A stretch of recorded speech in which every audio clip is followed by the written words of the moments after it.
आप ये बताइए, कोई भी इलेक्शन कमीशन क्या जातिगत किसी पार्टी को रजिस्ट्रेशन देती है? ये तो फर्जी सेकुलरों का नारा है, हमें बदनाम करने का। हमारी ताकतों से इनको घबराहट हो गई।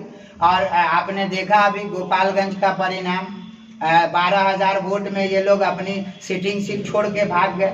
तो ये तो इनकी बुखलाहट बताती है, क्योंकि हमारे वोटों पे इन लोगों ने 70 सालों से राज किया है। अब हम अपने अधिकार के लिए आ गए हैं, अपने गरीब दबे कुचले लोगों की आवाज़ बनने आए हैं और उनको सदन तक ले जाने की लड़ाई लड़ने के लिए आ गए हैं। तो हम पर ये सब टैग नहीं चलेगा। और कौन लोग बीजेपी की टीम है ये तो अब जनता जान रही है। अभी मैंने अपने भाषण में कहा है कि मधुबनी से इन्होंने दिया आरएसएस के कैडर को, दरभंगा से आरएसएस के कैडर को घर जाके इन्होंने टिकट दिया, गोपालगंज में आरएसएस के कैडर को इन्होंने टिकट दिया। तो बीजेपी की कौन टीम है और कौन आरएसएस के लिए काम कर रहे हैं? अभी देख लीजिए शिवसेना के से इनको कितनी मोहब्बत हो गई है। तो जनता के बीच तो ये खुद अपना जनाधार खो रहे हैं। और हम तो 25 में इनको बता देंगे कि हमारी जो आबादी है, हमारी जो हिस्सेदारी है, उसके लिए हम किस तरह की लड़ाई लड़ने आए। सर, लेकिन आपकी पार्टी में गैर मुस्लिम जो चेहरा है वो बहुत कम देखने को मिलता है। नहीं, ऐसा नहीं है। देखिए, हमें बदनाम किया जा रहा है और हमारी पार्टी का जिस तरह से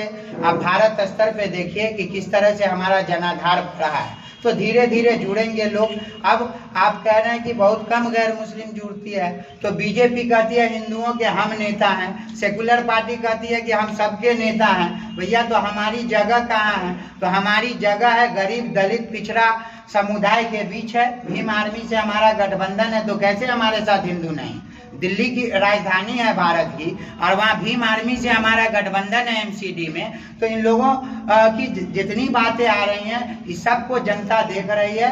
और 2024 में मोदी जी भी भागेंगे और 25 में बिहार से ये सेकुलर पार्टियों को भी भगाएंगे। आने वाले विधानसभा 2025 में आपकी पार्टी या आपका स्वयं क्या मुद्दा होगा इस जिला पर? हमारा मुद्दा है सीधा, आप देख लीजिए कि जब मैं जाता हूँ गाँव की ओर तो लोग रोजगार के लिए प्रदेश में मिलते हैं। बूढ़ी माँ घर में होती है, रोजगार नहीं मिलता है लोगों को। गवर्नमेंट स्कीम करती है कि हम लोन देते हैं, उसमें भी रिश्वत मांगते हैं। गरीब लोग कहाँ से देंगे? तो जो बेसिक समस्या है शिक्षा का, आप देख लीजिए शिक्षा चौपट है यहाँ। कहीं आपको टीचर मिलेंगे तो बच्चे नहीं, कहीं थाली मिलेगी तो शिक्षा नहीं। तो ये सब आप यहाँ स्वास्थ्य की हालत देख लीजिए। दरभंगा डीएमसीएच में माफियाओं का कब्जा है, इलाज नहीं होता है। गरीब लोग जाते हैं तो उनसे रिश्वत लिया जाता है, तब जाकर के सीटी स्कैन होता है। तो ये जो जन समस्या है, बिजली का बिल देख लीजिए, बिहार में सबसे ज्यादा अगर कहीं बिजली का बिल आता है तो ये आप दरभंगा है, मधुबनी है, इसके लोग परेशान हैं। तो ये जो जन समस्या है उसको लेकर के हम लोग आगे आएंगे। और लीडरशिप जो हमारे बीच से खत्म हो गई है, हम नौजवानों को भी लीडरशिप में जोड़ेंगे, आगे ले जाएंगे। ये मुद्दा सर, लास्ट में हम ये जानना चाहेंगे कि आने वाले समय में आपकी पार्टी मिथिलांचल में कितनी पकड़ बना सकती है, क्या एक्सपेक्टेशन? नहीं, अभी तो अंदाजा लग गया होगा आपको कि पहली बार ये कार्यकर्ता सम्मेलन हुआ है। दरभंगा, मधुबनी, जयनगर के कोने कोने से लोग आए हुए हैं। तो बहुत सारी, दरभंगा हो, मधुबनी हो, जैसे गौरा बौराम है, आपको ये ग्रामीण है, केवटी है, जाले है, बिस्फी है, इस तरह की बहुत सारी सीटें हैं जिस पर हम जीत करके सदन हमारे लोग जाएंगे। क्या पार्टी से आपको टिकट मिल सकते हैं? नहीं, देखिए अभी तो अगर मैं चुनाव लड़ने के लिए इतना उत्सुक होता तो मैं कब का लड़ गया होता, लेकिन ऐसा कुछ नहीं। अभी हमारी पहली प्राथमिकता है कि हम पार्टी के संगठन को मजबूत करें, कार्यकर्ता बनाएं और 2025 में 50+ सीट जीतने की क्षमता बने। अरे सुनिए, और भी पत्रकार है, पत्रकार के गर्मा को इतना नहीं खराब किया। पार्टी का मिथिलांचल में कद बढ़ाने की आप बात कर रहे हैं, उसी प्रकार एक राजद जो है अब्दुल बारी सिद्दीकी को एक बड़ा पद देने जा रही है बिहार में। नहीं, वो पहले भी रहे हैं बड़ा पद पे। वो मुसलमानों के नेता नहीं है, गरीब दलित के नेता नहीं।